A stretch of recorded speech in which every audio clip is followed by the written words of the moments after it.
es bueno poder charlar con los compañeros y compañeras de lo que nos está pasando, porque es una situación que no solo es inédita para ustedes, sino para los que tenemos algunos años más también. Es un evento mundial único, ¿sí? Para, diría, la especie humana, más allá de la pandemia de 1918, que fue algo parecido. Yo más allá de mi rol actual, yo soy director del Espacio de Negociación Colectiva del Estado Nacional, soy, como decía Emi, técnico en virología, yo trabajo en el Malbrán desde hace 32 años. Yo entré como concurrente primero, después fui becario, después concursé y pasé a planta, y tengo el privilegio de ser un trabajador del Malbrán desde ese momento, y el castigo de ser un trabajador del Malbrán del Estado por los salarios también, y peleo para que eso no suceda. ¿Sí? Nosotros atravesamos otros momentos de situaciones, de eventos que producen los microorganismos que generan cambios en las relaciones con los humanos, digamos, ¿sí? Tuvimos la gripe del SARS y del MERS, de lo que fue el H1N1, la gripe aviar, la gripe porcina. ¿Se acuerdan de esos eventos que se dijeron en 2009, por ahí? Bueno, la que más nos impactó a nosotros en ese momento fue la del 2009, que no llegó con la contundencia de esta a la Argentina, pero nos construyó a nosotros algún nivel de experiencia respecto de lo que significaba atender un evento de características pandémicas a nivel mundial. La relación con la Organización Mundial de la Salud, con la Organización Panamericana de la Salud, con otras instituciones públicas, porque siempre son instituciones públicas las que trabajan en investigación y desarrollo en todos los países del mundo, algunos con criterios más estatistas, otros menos, pero desde que con el mundo previo a la caída del muro de Berlín, los institutos de salud de Rusia o de Estados Unidos eran los reservorios de los patógenos. Digo, cuando se elimina, por ejemplo, la viruela en el año 75, se decide que hay dos lugares donde van a quedar los últimos casos de viruela archivados, y uno era en el CDC de Estados Unidos y el otro era en el Instituto de San Petersburgo, ¿sí? Entonces, desde ahí uno convive con estas cosas. Yo no estaba en ese momento trabajando, pero sí uno recibe el acervo histórico de lo que sucedía en la institución de la cual yo soy parte. El Malbrán es una institución que tiene 9 de julio, ahora vienen 104 años, ¿sí? Fue fundada el 9 de julio de 1916 para el centenario de la patria. Nosotros pensábamos hacer una fiesta del centenario y nos encontramos con Macri gobernando, con lo cual lo que tuvimos que hacer es apretar los dientes y aguantar para que no nos hagan más pelota, no digo para otra cosa. O sea, sí, comimos un par de choripanes y otra gilada, pero nada más en un contexto de ajuste de incertidumbre, o de certidumbre de que el ajuste iba a ser más profundo. Vamos al tema concreto, pero para que se sitúen, digo.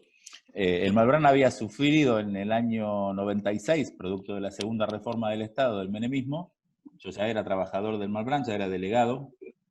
Lo que fue la segunda reforma del Estado, la que empezó liquidando a la empresa de Líneas Marítimas Argentina, que trasladó los hospitales, liquidó los ferrocarriles, la aerolínea, todo, ¿no? Bueno, nosotros fuimos parte de ese ajuste. Nos comimos 101 despidos y logramos organizar una defensa de la institución que nos llevó a una toma que estuvimos 101 días de toma, 160 de paro, estuvimos 6 meses adentro del organismo. Y logramos revertir la medida, no sin daño, o sea, con todo el logro de lo que significa eso en el término de acumulación política, pero el daño humano y el daño institucional no era tan fácil de revertir. Pero siempre queda algún anticuerpo, como con cualquier cosa que te hace daño y te infecta. Entonces, en la época del macrismo no sufrimos el ajuste que habíamos sufrido en ese otro tiempo. Se amenazó con 200 despidos, pero no nos tocaron. Con ese andar, atravesamos los 4 años de ajuste macrista, perdimos 10% del personal, 60% del salario, 50% del presupuesto. Y nos encontramos en diciembre de este año que pasó, intentando acomodar nuestras cosas para retomar la senda de crecimiento de la institución, y aparecen unos casos publicados de un virus nuevo que está circulando en China, en Wuhan, que está generando algunos casos, que no se sabe bien qué es. la experiencia acumulada de la pandemia hace que nuestras compañeras y compañeros del equipo de trabajo de virus respiratorio empiecen a asumir niveles de alerta, a preguntarse qué es lo que está pasando, a revisar si tenemos reactivos para diagnosticar, cómo estamos con el equipamiento, y empiezan contactos internacionales. En los primeros días de enero, nosotros ya teníamos algunos conceptos que circulaban respecto de que esto era un nuevo coronavirus que estaba dando vuelta, que no se sabía bien qué es lo que pasaba, no teníamos cómo diagnosticar eso, y no había, porque no había reactivos para diagnosticar una cosa que no estaba, ¿sí? Entonces, para que se entienda, los primeros diagnósticos que nosotros empezamos a hacer en febrero se hacían por la negativa. Nosotros diagnosticábamos primero con un panel de reactivos que se llamaban pan-influenza, ¿sí? O sea, todos los virus del grupo influenza. Gripe A, gripe B, influenza. Si ese daba negativo, pero la patología estaba, trabajábamos con otro que era pancoronavirus, que eran todos los coronavirus menos este, porque para este no había reactivos. Entonces, para llegar a encontrar que este era quien era, había que decir quién no era primero, en dos etapas diferentes, ¿sí? Bueno, así empezamos a trabajar nosotros hasta que se genera, a partir de que China empieza a tener sus reactivos de diagnóstico y que se los provee a la OMS. La OMS hace una reunión en Brasil a mediados de febrero y abastece de 500 reactivos de diagnóstico para cada laboratorio de los laboratorios de referencia mundiales para estudios de virus de gripe. Uno de los cuales es el del Malbrán. 500 reactivos, ¿se entiende lo que estoy diciendo para el volumen de hoy, no? Había para hacer para 500 personas. Listo, se terminó. O sea, había que tener un concepto de administración muy fuerte. No sabíamos el impacto que iba a tener, el nivel de diseminación que iba a tener. Sí se empieza a entender que además de nosotros hacer diagnósticos, se empieza a construir desde el Ministerio de Salud, ministerio que se recuperó porque había sido golpeado no solo en nombre, sino en concepto. Se empiezan a trabajar en reuniones con la comunidad científica nacional, con las corporaciones, si se quiere, en el peor de los sentidos, pero los grupos que trabajaban con epidemiólogos, con infectólogos, con médicos que trabajaban con tercera edad, para ver qué podía pasar con este virus que estaba circulando, que era muy nuevo, que no se entendía dónde iba a afectar, cómo iba a ser transmitido, sabiendo que es un virus respiratorio. Los virus respiratorios son de un gran nivel de diseminación, porque justamente los largamos al aire, y así como el virus del dengue, el vector es el mosquito, que hay que andar cuidándose, el vector del coronavirus somos nosotros, y no se puede tirarle palmetazo. Entonces uno se tiene que quedar en casa, por eso que la mejor vacuna cuando no hay vacuna es el aislamiento social y mantener la distancia, ¿sí? Bueno, empezamos a trabajar, tenemos esos reactivos, se empiezan a fabricar a nivel mundial, las fábricas que hacían reactivos, los que hacen hisopos, el país se empieza a abastecer, pero no sin dificultades, porque además el mundo está demandando para los mismos que producían, porque de última es parte de un mercado, ¿sí? El que produce hisopos, el que produce barbijos, el que produce reactivos, hasta ese momento los hacía en función de una oferta y demanda. Explota la demanda, la oferta no es suficiente, ¿sí? Empiezan a fabricarse en otros lugares, empiezan a ponerse en marcha otros mecanismos de producción, y nosotros empezamos a visualizar en el país que para marzo había que tratar de bloquear los ingresos al país porque había quedado muy en evidencia que la circulación humana por los medios de transporte más veloces que son los aviones estaba diseminando el virus de una manera brutal. Parece como en las películas, pero es lo que nos pasaba, ¿sí? Entonces se armaron espacios de control, básicamente primero en los aeropuertos. Nosotros como organismo tuvimos parte de la discusión respecto a eso porque el propio Ministerio de Salud tiene un área que es la de Sanidad de Frontera que funciona en puertos y en aeropuertos, ¿sí? Cuida todas las fronteras del país, todas las entradas del exterior. Y ahí vamos al punto de la importancia del rol del Estado y de los trabajadores y trabajadoras del Estado. Porque en los puertos y en los aeropuertos funcionan los compañeros y compañeras de Sanidad de Frontera, que son Ministerio de Salud, funcionan los compañeros del registro de las personas que identifican quién está entrando, funcionan los compañeros de migraciones que son parte de ese dispositivo, los compañeros de SENASA que también controlan, los compañeros civiles de la Policía de Seguridad Aeroportuaria que también están trabajando en el aeropuerto, Pues hay un conglomerado de distintas acciones y funciones del Estado Nacional prestándose en los lugares donde son puertas de acceso al país. Los primeros días no estaba muy bien organizado. La verdad que si hubiera sido más firme, pero no se podía capaz prever, por ahí colaba menos gente infectada y teníamos menos casos. Pero, ¿por qué digo? Porque en ese momento no se discutía si había que usar barbijo o no, no había demasiados barbijos, solo lo usaban los de salud, el resto le parecía que era una pelotudez, hablando en criollo, ¿para qué te vas a andar tapando la cara, no? Porque no había conciencia todavía. Estamos hablando que nada, pasaron apenas 4 meses, pero la visibilidad y la concepción de lo que sucede nos cambió a todos, ¿sí? Nosotros los de los laboratorios ya sabíamos qué es ponerse un camisolín, un barbijo, una antiparra, un guante, 2 guantes, porque era parte de nuestra vida cotidiana. Pero para el resto del mundo eran rarezas que no tenían demasiado sentido o que daban demasiado miedo. Siempre los extremos son los que nos confunden. Bueno, llegamos a que se pudo hacer un bloqueo importante de las vías de ingreso, los casos no fueron tantos, empezamos con los casos directos de los que entraban, con sus contactos estrechos, con los contactos de contactos. Empezó a cambiar la denominación de caso, ¿sí? Empezaba a ver quién es caso. Caso es el que vino de afuera, caso es el que vive con el que vino de afuera, caso es el que estuvo en contacto, hasta que se pasó a la circulación comunitaria. Para el momento de la circulación comunitaria, el Malbrán ya tenía reactivos para trabajar, tenía el equipo de trabajo funcionando a pleno, y nosotros estábamos haciendo más de 400 diagnósticos por día, y en ese plano empezamos a trabajar en lo que se llamaba el aumento de la potencia diagnóstica a través de la activación de la Red Nacional de Laboratorios. El Malbrán, como institución, es la cabecera de 37 redes nacionales de laboratorios de distintas patologías, ¿sí? Esto es, uno son los virus respiratorios, al que se agrega ahora el coronavirus. Mientras tanto estaba trabajando en la red que funciona para dengue, porque teníamos un brote de dengue de la hostia, que quedó tapado, pero que lo teníamos y tenemos parte de eso. Como tiene menos nivel de mortalidad y no es nuevo, no genera tanto terror, pero el problema estaba igual. Lo hacemos con hantavirus, con tuberculosis, con sífilis, con todas las enfermedades infectocontagiosas. Hay redes de laboratorio que actúan en todo el territorio nacional. Se capacitó a los profesionales de la red de laboratorios, se les proveyó de equipamiento y de insumos a los 35 laboratorios primeros de trabajo. Eso se había construido para la pandemia, ese es un saldo organizativo de la pandemia de la gripe del H1N1 del 2009. Pero habían pasado 10 años y en los últimos 4 no había habido mantenimiento, habían despedido gente y no había equipamientos que algunos estuvieran funcionando. Así que el ministerio puso para arrancar para equipos de alta seguridad, que son unas cabinas que se llaman flujos laminares, unas máquinas donde ven que meten las manos así que hay un vidrio, ¿vieron? Que se ve por la tele. Bueno, eso es una cabina que tiene aire filtrado, que chupa de aire de afuera para adentro. Entonces uno trabaja ahí y el patógeno con el que está trabajando no sale para afuera y queda pegado en los filtros si es que se libera, ¿sí? Entonces es una cabina que le da seguridad al operador y al ambiente, ¿está?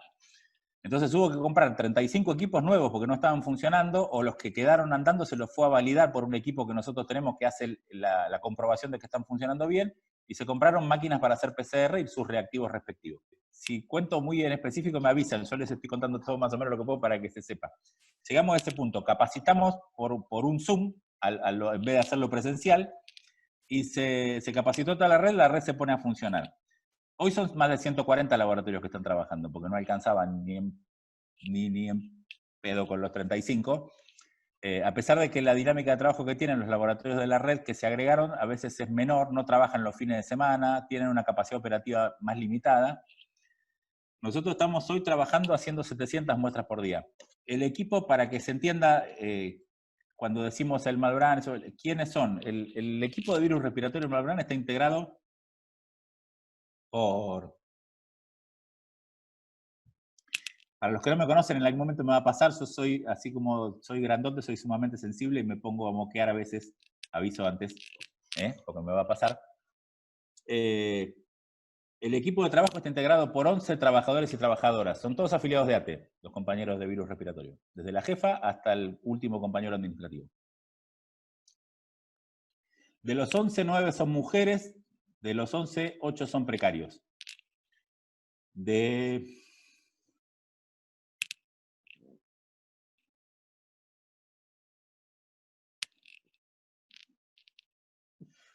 Perdón, pero estoy...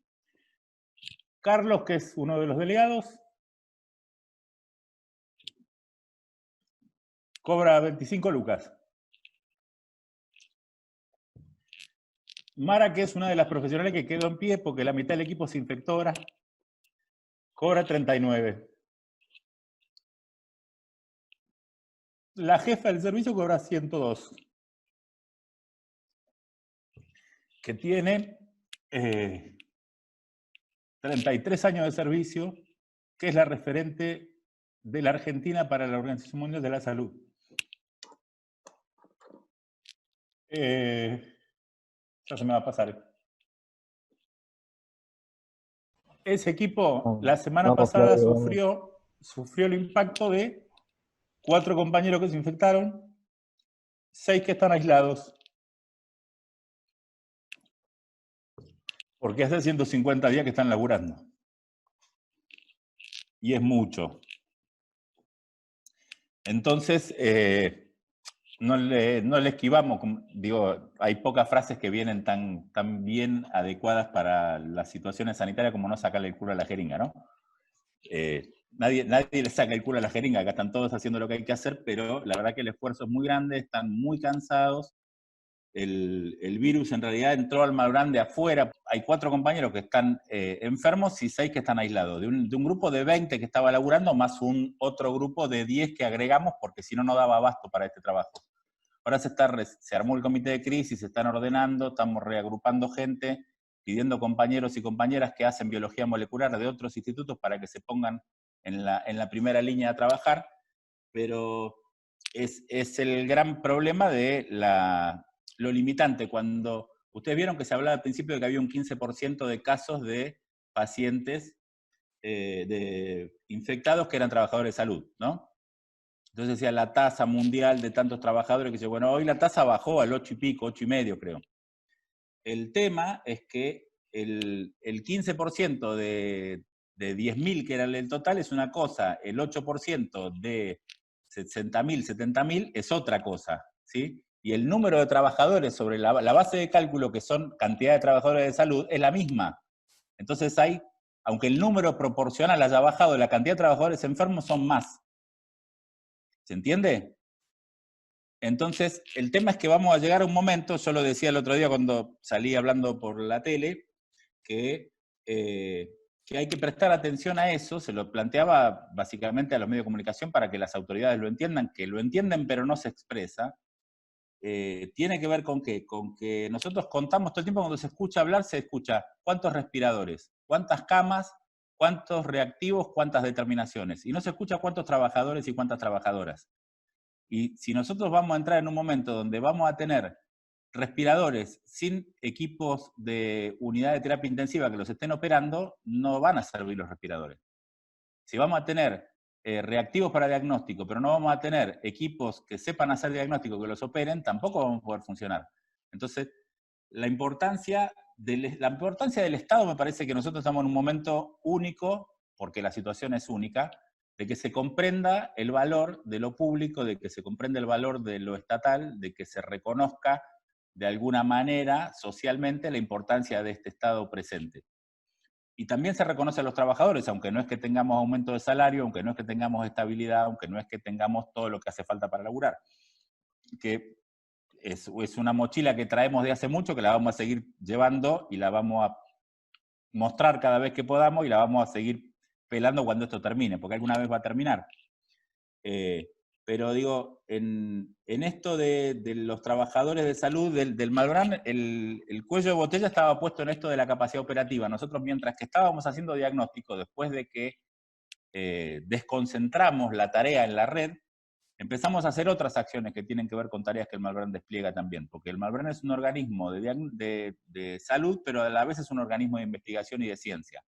Somos como una bisagra institucional, por eso reclamábamos el reconocimiento de la función científica, ¿sí? Que no lo tenemos, que sería esta diferencia salarial que deberíamos tener para por lo menos no tener trabajadores pobres, que es lo que decíamos como piso de discusión, ¿no? En ese punto, nosotros hicimos una serie de acciones sanitarias que se dieron a conocer y que tuvieron bastante impacto. Una fue la secuencia genómica, se hizo a partir de un área que es la que tiene una herramienta que se llama biobanco, que es el que hace la secuencia del virus. La secuencia del virus es como, el virus tiene una cáscara, eso que ven en el dibujito que tiene puntitos, los puntitos son proteínas, el resto es grasa, y adentro tiene un ARN enroscado, ¿sí? Entonces, lo que se hace para secuenciar es romper la cáscara, sacar el ARN y estirarlo y ponerlo para compararlo con otras secuencias que ya son conocidas. Se hizo eso con varias muestras y encontramos que había 3 que eran casi idénticas, pero que tenían diferencias. Esas son las variaciones genéticas. Esas variaciones genéticas eran totalmente fiables, identificables, trazables con la cepa que circulaba en Estados Unidos, la cepa que circulaba en Asia y la cepa que circulaba en Europa, ¿sí? Mutaciones que al día de hoy no hacen a que haya distintas capacidades infectivas. Ayer escuchaba que decían que había una cepa que era más jodida. La verdad que todavía no está demostrado, ¿sí? Se sigue haciendo la búsqueda de secuencia genómica para ver si hay otra evolución diferente en el proceso de infección que el virus está desarrollando, y para ver si alguna de esas, que lo vamos a poder demostrar al final de la pandemia, si alguna de esas fue más complicada que otras. Eso tiene el valor, en términos generales, en términos habituales, como tarea que nosotros hacemos siempre, porque parecía una cosa novedosa, pero todos los años para gripe se hace el estudio de la secuencia genómica, porque cuando hay una cepa que es prevalente sobre otra, eso se informa a la OMS, porque esos datos se cargan a los laboratorios productores de vacuna para que las vacunas contengan las cepas prevalentes en los distintos países, para que con ese pool de cepas la vacuna sea protectora para todo lo que circula en el mundo. ¿Se entiende? La vacuna de gripe todos los años tiene que volver a hacerse porque justamente el virus muta todos los años. Entonces hace falta que todos los años haya que hacer esta tarea de identificación y de investigación. Después se hizo una fotografía por microscopía electrónica, como decía mi compañero Adrián Lewis, que es el jefe de microscopía, que también es de ATE. Decía, le vimos la cara del enemigo invisible. Ahora, para poder hacer la fotografía electrónica, nosotros tuvimos que ir a hacer un convenio con la Universidad de Buenos Aires, porque el microscopio electrónico en Malbrán estaba roto hace 2 años y no se pudo arreglar porque no había plata, ¿sí? Entonces, otra más de las cosas que nos pasan. Después de eso se está trabajando ahora en... Nosotros hacemos como tarea normal desde el Malbrán, en el área que está referida a lo que es producción. O sea, nosotros producimos una vacuna contra cáncer de vejiga, producimos sueros antiofídicos, antiarácnidos, contra escorpiones. La producción de suero se hace inoculando caballos para producir suero hiperinmune contra esos tóxicos. En el mismo sentido, y habrán escuchado que hay laboratorios privados que están trabajando, que hicieron convenios con nosotros, que están trabajando para hacer también suero hiperinmune de caballo en otros lugares. Nosotros a la vez también lo estamos haciendo, lo que no estamos haciendo es propaganda, pero lo estamos haciendo también, ¿sí? Un poco con las proteínas que desarrolló Andrea Gamarnik, que es una investigadora de CONICET, que también fue trabajadora del Malbrán, que se fue porque ganaba poco, y está bien, por suerte que se fue a hacer algo bueno y sigue laburando en el país. Y entonces tenemos todas esas líneas de laburo. A la vez están haciendo otros desarrollos de reactivos de diagnóstico, pero mientras tanto estamos sobrecargados de la tarea inicial, que era diagnosticar, porque los otros laboratorios no están dando abasto. Porque el gobierno nacional no intervino como corresponde sobre la ciudad de Buenos Aires, desde nuestra mirada, que fue una mirada política que le planteamos al Ministerio Nacional, y nos mandaban las muestras de la 31 y de la 1114 y de la 20 a los del Malbrán, porque confiaban más en lo que hacíamos nosotros en lo que hacían los laboratorios de la ciudad. Pero en definitiva, en lugar de apretar donde había que apretar, nos sobrecargaban a nosotros, ¿sí? No le podíamos decir que no, pero la verdad que no estuvo bueno como resultado. Después terminaron abriendo un laboratorio en el puerto de Puerto Nuevo, en la estación de Puerto, para hacer diagnóstico allá, que no sé si está funcionando ahora, pero que se hizo en su momento. Y también hay un tema, cuando nosotros planteábamos esto, y lo hablábamos con un compañero que seguramente ustedes conocen, que es Pablo Espataro, que desde la CTA tenía una cantidad de comedores funcionando en la 31, y nosotros le discutíamos, además de la necesidad de que se le reconozca la tarea a los que están laburando en la trinchera dando de comer, que se los trate a los que trabajaban en los comedores como si fueran trabajadores esenciales, como si fuera una guardia de una unidad de terapia intensiva, porque esos compañeros le están dando de comer a 100, a 150 personas, y si esos se caen, se cae un sostenimiento de un nivel de atención que es tan básico como hacer un hisopado, que es que la gente coma, ¿sí? Bueno, no tuvimos mucho éxito en el planteo, por eso tenemos hoy casi 18 comedores cerrados, muchos de ustedes y muchas de ustedes trabajan también en la trinchera de atención de los pibes o de la gente grande, con lo cual saben de lo que estoy hablando y el dolor que esto produce.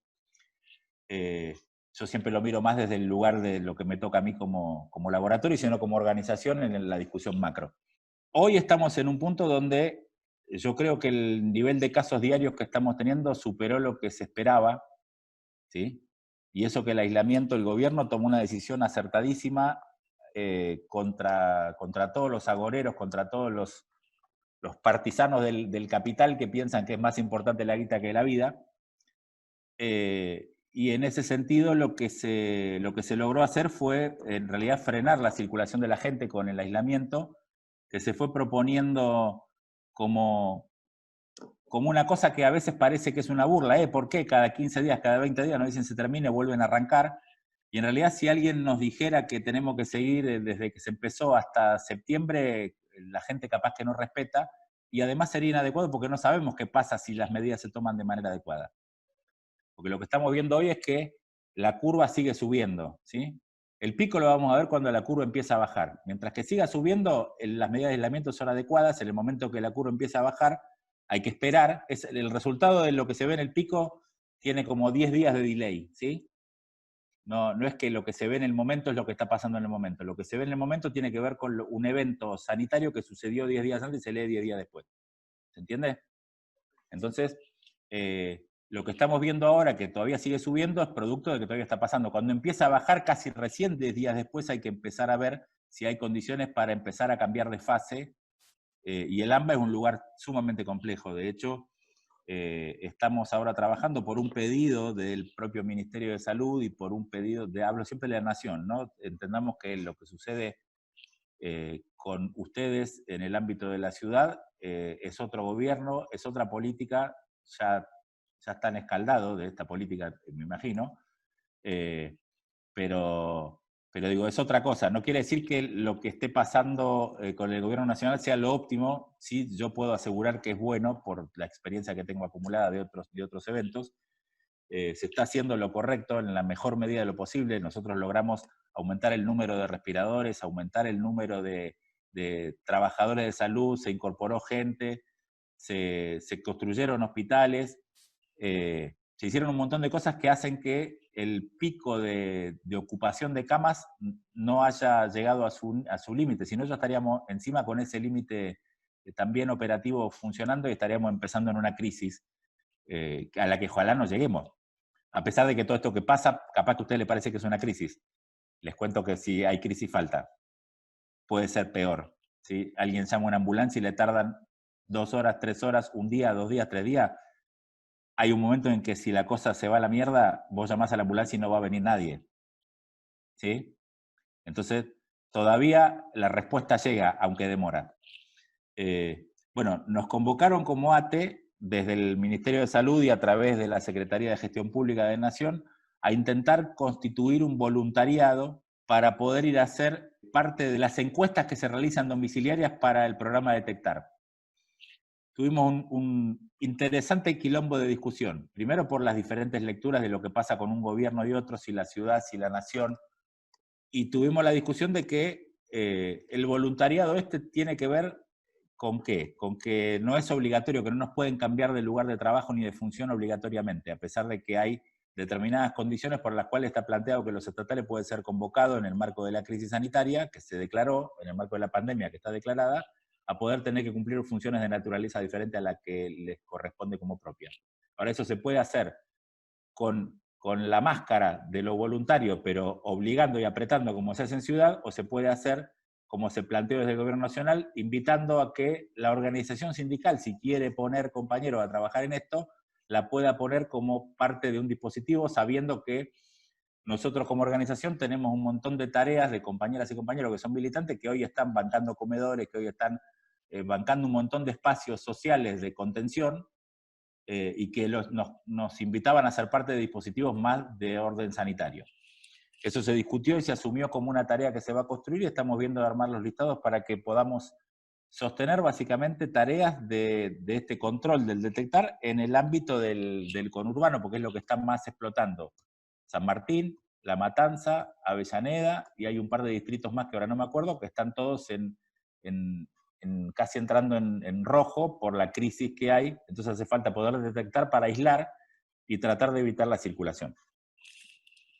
Eso también es una tarea de parte de las autoridades de gobierno, que si bien la trasladan hacia la organización, la trasladan de un modo que para nosotros es nuevo, primero, y por ser nuevo también se puede caracterizar como bueno, porque no es que están planteando que los trabajadores tienen que ser cambiados de sitio de trabajo porque lo decide así la patronal, sino que están proponiendo alguna posibilidad de cambio de rol transitorio. ¿Esto qué quiere decir? Que nosotros podemos asumir eso. Si lo asumimos, lo que está comprometido es que tiene que haber, primero, capacitación para todos los trabajadores y trabajadoras que vayan a ocupar ese lugar. Segundo, garantía de elementos de protección personal para que todo el mundo pueda tenerlos y poder hacer frente a esa tarea.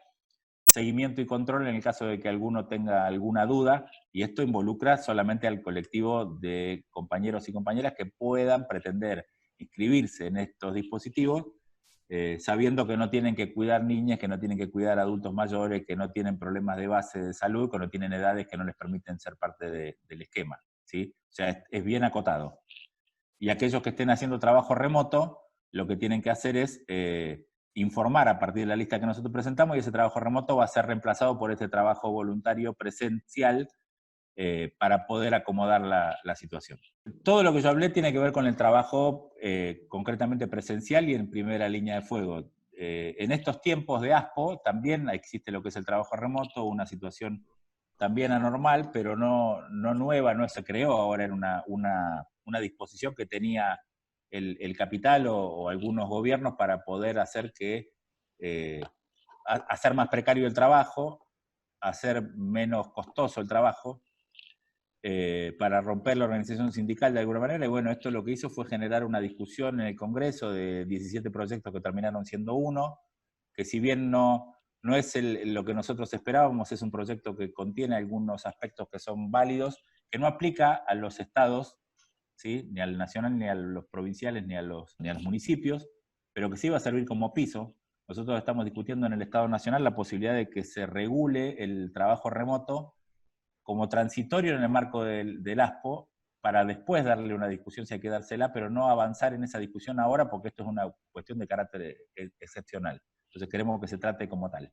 Lo que sigue es complejo. Nosotros necesitamos que entendamos que es tiempo de seguir cuidándose. Los días que vienen tenemos un mes por delante que va a ser bastante duro para cerrar como epidemia. Yo dejo acá, y cualquier cosa que quieran y que pueda aportarles me la preguntan después y estoy a disposición. Bueno, buenas noches ya casi, buenas tardes a todos y a todas. Mi nombre es Tomás, soy trabajador de la Comisión Nacional de Energía Atómica, y ahí estoy laburando mucho con el tema de la prevención y la contención del coronavirus dentro de los espacios de trabajo y en los hogares, porque también se está realizando teletrabajo o trabajo remoto, como decía recién Flavio. La Comisión Nacional de Energía Atómica es un organismo nacional. Es bastante complejo porque prestamos servicios a lo largo y a lo ancho de todo el país. Tenemos dependencias en muchas provincias, tenemos dependencias en varios lugares de la provincia de Buenos Aires y en la capital federal. Como Junta Interna de ATECONEA Buenos Aires estamos enmarcados en la seccional Capital Federal, Consejo Directivo Capital Federal, y a nivel nacional, bueno, trabajamos con una coordinación nacional directamente con ATE Nacional. Como CIMAT nos tocó desde un principio discutir con las autoridades. La comisión CIMAT es algo que ya estaba conformado en el organismo, pero que no venía sesionando. No venía sesionando desde fines del año pasado.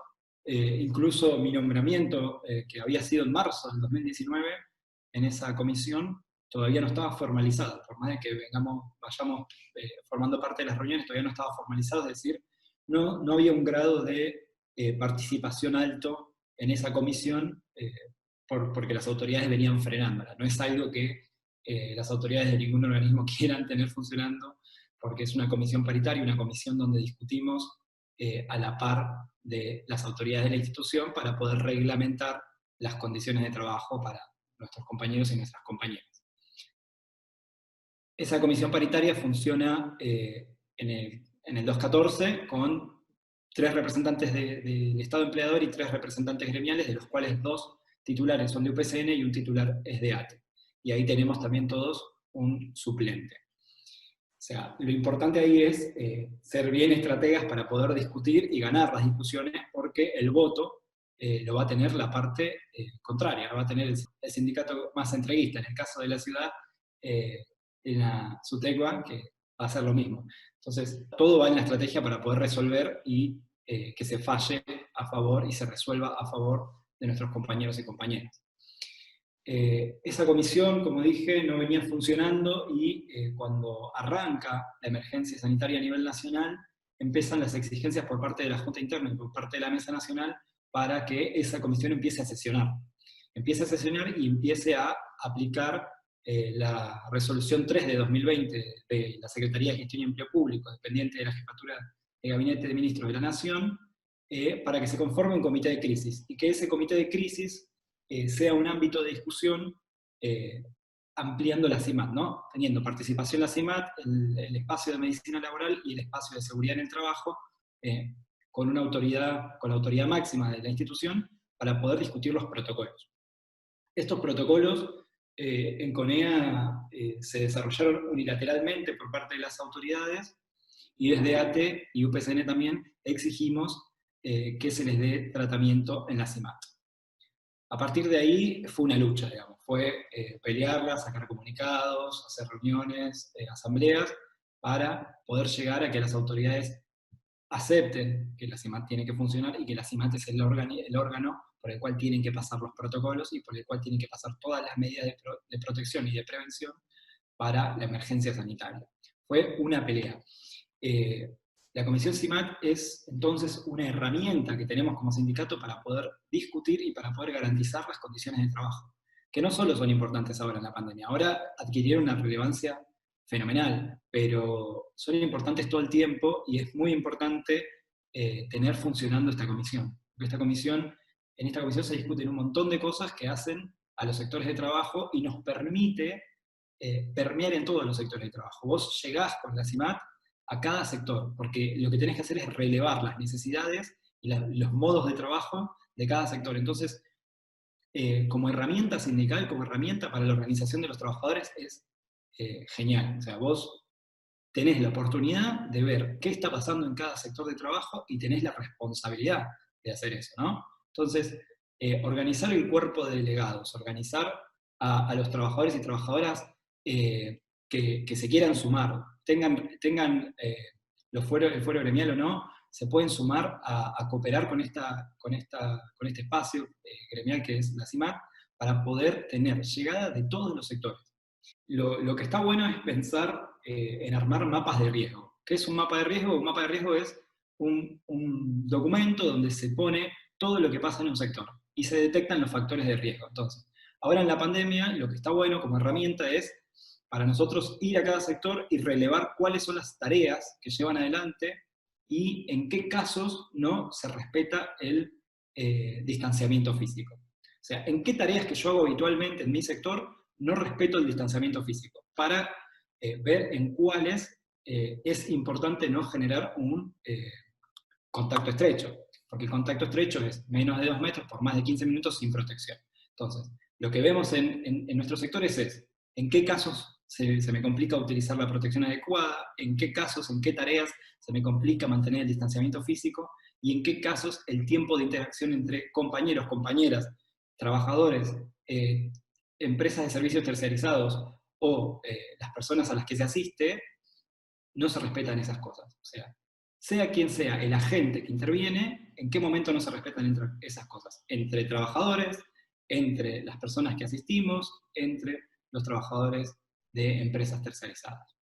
Y hablo de las empresas tercerizadas porque eso es el sector más precarizado de todos los espacios de trabajo y constituye un lugar clave para la transmisión del virus. ¿Por qué? Porque muchas veces lo que pasa es que esas empresas tienen sus propios protocolos, no adecúan esos protocolos, son muy generales esos protocolos y no se adecúan a las necesidades de cada sector. Entonces ahí se vuelve bastante complejo. En la CIMAT CONEA tuvimos bastantes trabas en la discusión sobre lo que pasa con las tercerizadas. ¿Por qué? Porque lo que nosotros queríamos es, primero, que se los reconozca como trabajadores y trabajadoras de la CONEA. Son trabajadores y trabajadoras del Estado que están precarizados, porque esa es la realidad, no son trabajadores de otro sector, de otra empresa. Son trabajadores del Estado precarizados. Así entendemos nosotros a los trabajadores de las empresas tercerizadas o de las empresas de servicios. Son compañeros nuestros. Entonces, lo que pretendíamos en el protocolo era que se reconozca esa función, que se reconozca a todos los trabajadores por igual, sea cual sea su modalidad de contratación, ya sean monotributistas, ya sean tercerizados, ya sean planta transitoria o planta permanente. O sea quien sea, es un trabajador igual para los ojos del protocolo, porque tenemos que cuidar a todos por igual, y con las mismas medidas para todos podemos garantizar la contención del virus, ¿no? Porque si todos tenemos medidas distintas, no vamos a contener nada. Más cuando en los sectores hay mucho contacto entre trabajadores y trabajadoras de servicios tercerizados y de trabajadores formales en la institución. Entonces, bueno, ahí se trabó el debate. ¿Por qué? Porque estos servicios, las empresas tercerizadas hacen lo que quieren, rota el personal. El personal te va de un sector a otro y trabajan en distintos sectores, siendo ellos el vector de transmisión del virus entre sector y sector. Porque no tienen un sector fijo, porque siempre están rotando. O sea, eso nos pasaba en la CONEA y supongo que debe pasar en la mayoría de los sectores. El personal tercerizado rota. Entonces, lo primero que logramos es que quede escrito en el protocolo y quede escrita en el acta de la CIMAT que el personal tercerizado no puede rotar. Y si es necesario, se cambiarán los pliegos, se cambiarán las licitaciones para que eso se pueda cumplir. En el caso del Centro Atómico de Ezeiza, que es una de las dependencias de Buenos Aires, estaba la licitación del servicio de limpieza y logramos que se agregue más personal en esa licitación. O sea, para cumplir con la rotación del personal y que cada trabajador de limpieza tenga su sector fijo y no rote para no transmitir el virus en otros sectores, se agregaron 4 trabajadores o trabajadoras más en el pliego de la licitación. Lo otro que nos empezó a pasar también es que a lo largo de la pandemia, por ahí no tiene que ver con la contención del virus, pero se empezaron a dar un montón de situaciones, como el descuento en los salarios, el no pago de horas extra, el no reconocimiento de las tareas esenciales, el no saber, que no informen a la CIMAT, que no informen a ATE quiénes son los trabajadores y trabajadoras que están asistiendo a trabajar. Entonces se nos complicaba mucho el seguimiento, teníamos problemas gremiales con el salario de las tercerizadas, con el aguinaldo ahora, y también teníamos problemas de falta de información. La casa no nos quería dar información. Entonces ahí también tuvimos que redactar una nota de la Junta Interna, llevarlo a la CIMAT y pelear, porque todas las tercerizadas tengan el salario en el bolsillo a fin de mes, porque el Estado sigue pagando los servicios al 100%, y también tuvimos que pelear para que nos den la información de los casos que presentaban en esas empresas tercerizadas y los casos que se presentaban en CONEA. Porque al principio no nos pasaba un caso y por ATE nos enterábamos porque tenemos organización en todos los sectores, nos enterábamos por nuestros compañeros de trabajo, nos enterábamos porque la casa nos manda la información para poder actuar sobre esos datos. No, la información nos llegaba porque tenemos capilaridades del cuerpo delegado. Por eso, recalcar todo el tiempo la función de la CIMAT es gremial, la función es llegar a todos los sectores y tener la capilaridad en conjunto con el cuerpo de delegados para poder tener la información que las autoridades, y mucho menos en Capital Federal, nos la van a querer dar. Porque si hay algo que hacen es acaparar la información y no dejarnos trabajar como entidad gremial. Entonces, lo más importante es eso, trabajar en cada sector, trabajar con cada delegado o delegada, trabajar con cada trabajador o trabajadora que esté alerta y quiera sumarse a la organización colectiva. Entonces, bueno, ya con todo eso más o menos armado, empezamos a revisar los protocolos con todas las recomendaciones que nos pasaban nuestros compañeros y compañeras de cada sector. Todos los sectores en CONEA son distintos, y por lo que me comentaba Emiliano, ustedes también tienen sectores de trabajo territoriales muy diferentes. Entonces, es importante que eso quede en los protocolos, quede en el protocolo, porque atender las diferentes realidades es muy diferente. Por ejemplo, los elementos de protección personal que se necesitan en un lugar de tránsito no son los mismos que por ahí se necesitan en un lugar donde la gente que permanece en ese espacio es la misma siempre, por más de que sea un lugar cerrado. Entonces, lo que importa ahí es, si vos tenés un lugar de tránsito donde va a venir un pibe que va a estar un día ahí y después va a ser derivado a otro lugar, es un lugar donde entran y salen personas nuevas todo el tiempo sin haber hecho el testeo correspondiente anteriormente. Entonces, ahí sí necesitas mantener bien la distancia, ser estrictos con los elementos de protección personal. Ahora, en un lugar donde trabajás con las mismas personas todos los días, con un tapabocas alcanza, no es necesario tener un barbijo. Pero bueno, todas estas cosas son las distintas realidades de cada sector, y lo importante es, como delegados y delegadas, como compañeros y compañeras, llegar a nuestro sector y hacernos la consulta con nuestros compañeros de, che, en nuestro sector, ¿cuáles son las tareas que realizamos? En nuestro sector, ¿cuáles son los contactos estrechos que se pueden llegar a dar? ¿Cuáles son las falencias que tenemos que atacar? Bueno, y hacer un listado con todo eso para que toda esa información pueda ser recabada y formular en función de eso un protocolo. Porque el protocolo tiene dos patas, yo estoy hablando todo de la prevención, ¿no? Porque lo más importante es eso, prevenir para no transmitir el virus comunitariamente dentro de los espacios de trabajo. Ahora, si tenemos un caso sospechoso o un caso positivo, también hay que tener un protocolo de actuación en función de eso para evitar desparramar el virus y trabajar sobre el compañero o compañera que se haya infectado.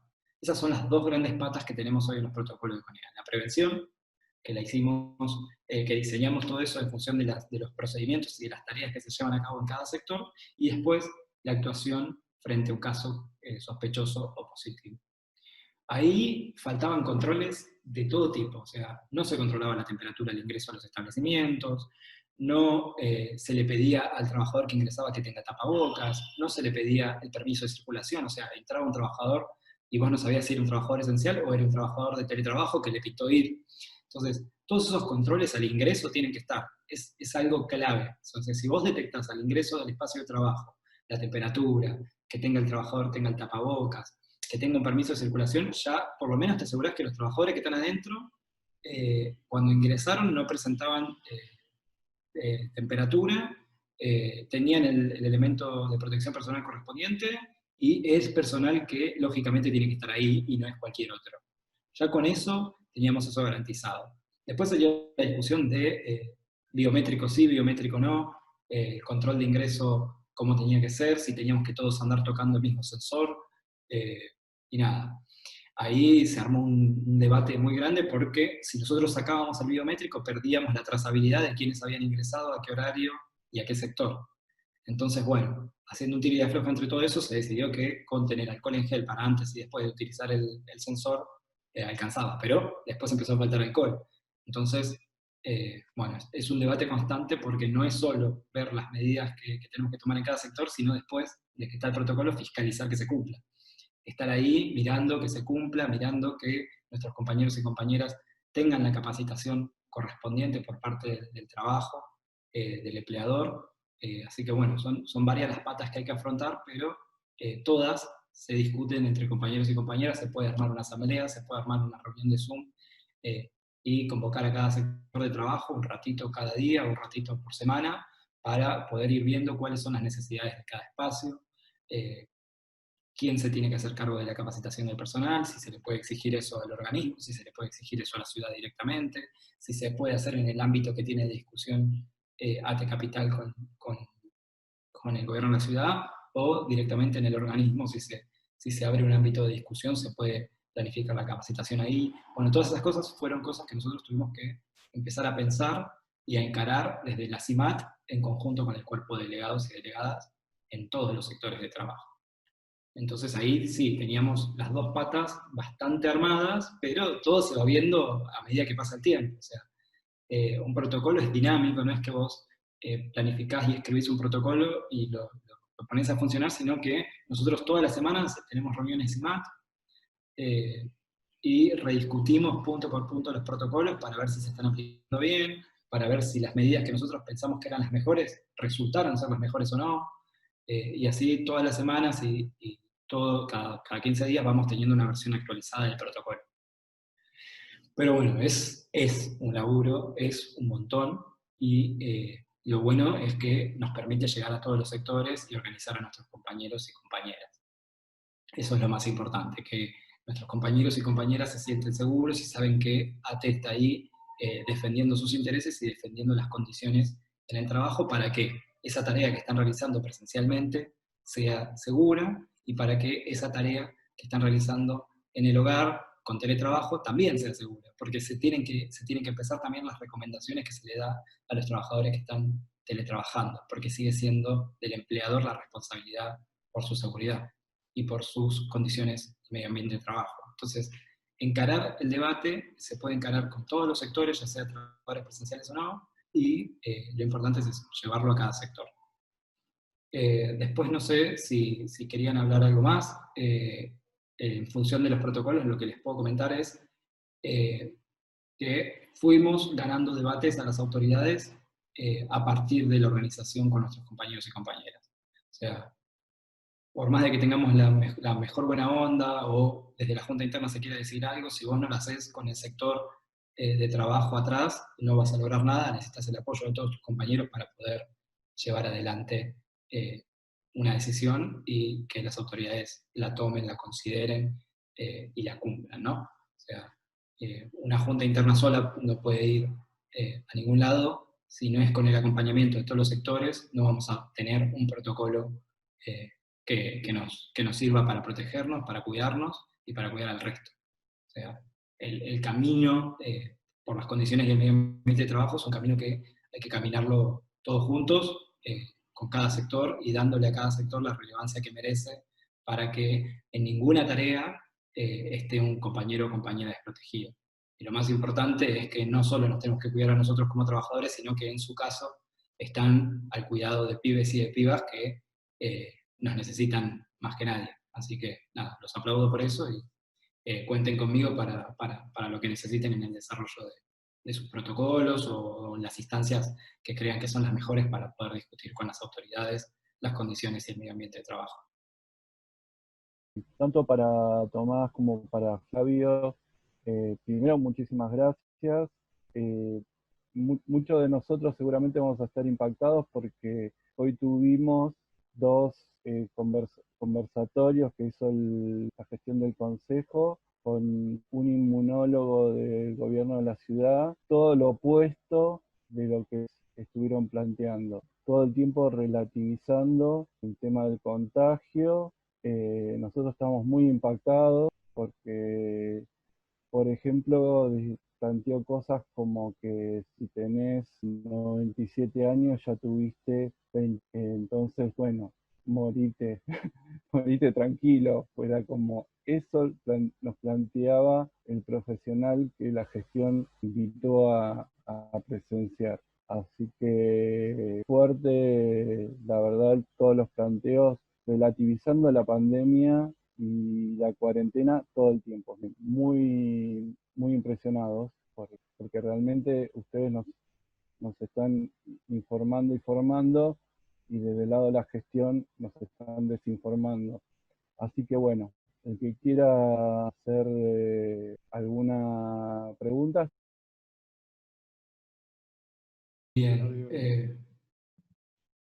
Yo lo que te puedo decir es que nosotros en CONEA lo que estamos tratando de hacer es, en primera instancia, tener un seguimiento profundo de quiénes van a trabajar y en qué medio de transporte, porque nosotros tenemos transportes que son del organismo y gente que va en transporte público, o sea, tener constancia de quiénes van en transporte, quiénes van en transporte público, saber en qué horario van, o sea, tener trazabilidad sobre quiénes ingresan y en qué horarios están trabajando y con quiénes están trabajando, para que si se constituye en un caso sospechoso o positivo, poder aislar al trabajador y a todos sus contactos estrechos que pudo haber tenido durante el día o durante las últimas jornadas laborales.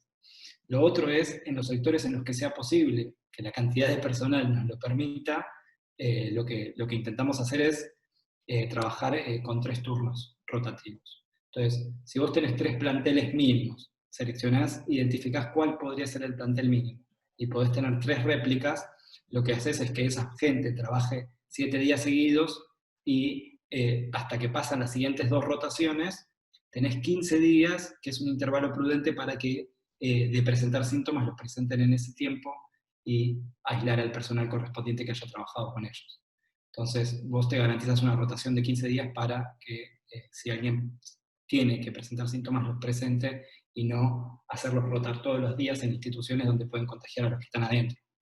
Entonces, para no llevar el virus a los espacios de trabajo, la rotación de personal está buena. No la rotación por sector, sino la rotación quincenal. Tener tres grupos de trabajo ya te garantiza tener una rotación. Y en todo caso tener un cuarto grupo, pero eso ya tenés que tener mucho personal, que en una gestión como la de Cambiemos en Capital, por ahí, con tan pocos trabajadores y trabajadoras es difícil. Sabemos que los despidos siempre están al alcance, la cantidad de personal siempre se reduce lo más que se puede, así que por ahí es complicado lo que estoy planteando, pero en los lugares en los que nosotros encontramos esa posibilidad, rotamos el personal cada 15 días. Gracias, Tomás. Sí, lo que respondió Tomás, agrego, es el ideal, el de los 3 turnos, es el modelo, eso es modelo, digamos, cómo se puede hacer es modelo, si lo puedes implementar, si ellos lo lograron es porque tienen una alta incidencia como organización en la organización del trabajo interno, pero eso no pasa en todos lados, en la mayoría de los lugares no pasa, en la mayoría de los lugares a lo sumo está pasando que se divide la jornada laboral en 2 turnos, con lo cual en realidad termina siempre habiendo un solapamiento y la dificultad existe igual, pero lo ideal es tender a eso que está planteando él.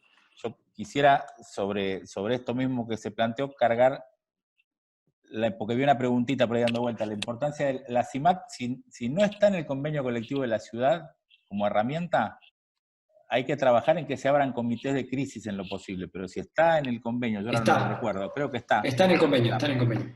El tema es si está implementado o no, y no para ustedes ni porque sea, digo, hay cosas que no le podemos echar la culpa a la reta ni nosotros a las gestiones anteriores. Nosotros no le dábamos la suficiente pelota al funcionamiento de la CIMAT. Esto que decía Tomás de que no teníamos la designación, lamentablemente nos damos cuenta de la importancia de los instrumentos que tenemos construidos para poder ser utilizados cuando las papas queman. ¿Tá? Porque las CIMAT tenían que haber sido promovidas para que nosotros tengamos formación y capacitación en las condiciones de seguridad y higiene del trabajo, para tener comisiones de higiene y seguridad y tener comisiones de salud laboral funcionando en los sectores. Si eso hubiera estado implementado, hoy la situación sería otra. Pero bueno, venimos de atrás, no importa, hay que estar igual. Claramente la dificultad que ustedes tienen por el gobierno que mal maneja el Estado, de la ciudad, es doble la tarea. Así que, como decía Tommy, a lo que podamos ayudar, ayudamos. No está establecido, seguramente, en el tema de la CIMAT cómo funciona, porque tampoco estaba establecido en el convenio nacional, la creación de las subdelegaciones. Lo que existe son delegaciones generales que reciben más bien burocráticamente la información, ¿sí? Y procesan, y si hay una ficha, y si la gente está enterada. Lo que hay que aprovechar, porque es necesario y porque entonces se transforma en oportuno, es tratar de que en los sectores de trabajo donde tengamos acción concreta, un grupo determinado de compañeras y compañeros, intentar reclamar para nosotros la posibilidad de que haya un delegado de CIMAT en ese sector. Así sea un dispositivo donde hay 10 pibes internados, donde trabajan 5 trabajadores, lo que fuera, digo, ahí tiene que haber una condición para que alguno de nosotros pueda decir, che, acá no se está cumpliendo esto, acá nos está faltando el alcohol en gel, acá no hay una alfombra, no hay jabón para lavarse las manos, los chicos no tienen para cuidarse algún nivel de higiene, y claramente es muy dificultoso el tema de si hay pluriempleo. El pluriempleo se da mucho en los sectores tercerizados y también se da entre nosotros y nosotras. Los que trabajan en un lugar y en otro, y esto pasó, ¿saben dónde es el caso crítico? Es en los geriátricos. Las trabajadoras y trabajadores de los geriátricos tienen pluriempleo todos, y todos trabajan en un geriátrico y en algún hospital o en alguna clínica, con lo cual son portadores de la enfermedad para llevársela a los viejos. Nosotros lo planteamos en el ministerio también, de que había que desdoblar eso, y la gente que trabajaba en geriátricos que tenga trabajo exclusivo y que se le cubre el salario en el otro lugar, porque si no van a terminar haciendo lo que están haciendo involuntariamente, por cuestiones de necesidad de orden de sobrevivencia, de trasladar enfermedades a lugares donde están yendo a laburar porque no pudieron parar de estar laburando en 2 lugares a la vez, o 3 lugares a la vez. Así que esas cosas nos van a seguir acompañando, pero hay que ir parándose. Digo, no es fácil pensar en que vamos a lograr cambios en el ámbito de la ciudad. Pero sí es importante que sepamos que tenemos que saber cuáles son las cosas que queremos y que hay que empezar a discutirlas lo antes posible. porque es la única forma de ir cambiando la situación. Y en este momento o la crisis nos tapa o nosotros emergemos de alguna manera con algún nivel de organización y con algunas propuestas que van a transformarse en política. Entonces, eso es lo que les queda, nos queda como tarea, como organización, y a donde podamos ayudar, ahí vamos a estar.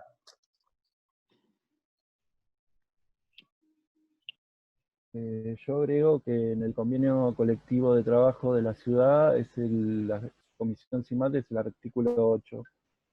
A los que los quieran releer, el convenio colectivo está bueno releerlo y tenerlo como herramienta. Eso nada.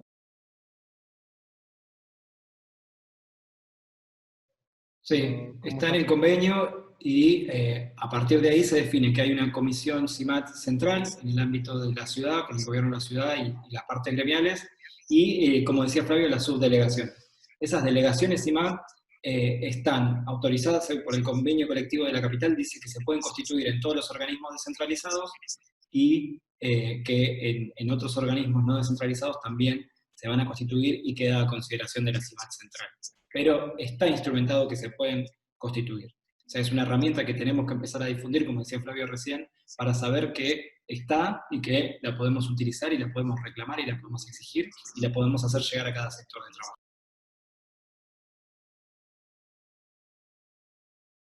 Me preocupa que un epidemiólogo le relativice la importancia de la posibilidad del contagio. Hay niveles de irresponsabilidad importantes si relativiza eso, ¿sí? Y si además lo transmite como política desde un estamento de gobierno hacia los laburantes, es una doble irresponsabilidad, es una cosa que está mal. No, y vuelvo a decir, no en ánimo de perseguir, de denunciar, digo, es un miserable. Si está diciendo que da lo mismo, ¿se entiende? No corresponde que diga eso, menos en estas circunstancias. Las pandemias, inevitablemente, a lo largo de la historia, lo que hicieron fue llevarse puestas las partes de la sociedad que eran más vulnerables. A ver, la realidad tiene planos, sí, tiene ancho, tiene largo y tiene espesor. Digo, los tipos que analizan las cosas sin espesor político, que limitan el territorio de lo que lo social le hace al artefacto de lectura, que es lo epidemiológico, la ausencia de epidemiología crítica se llamaría. Digo, no, los jóvenes no tienen riesgo. ¿Qué jóvenes no tienen riesgo? ¿De qué tipo de riesgo hablamos? Los jóvenes que tienen condiciones de vida sociales vulneradas están en riesgo de antes de la pandemia. Bueno, desde ya, Flavio, Tomás, muchísimas gracias desde UTC.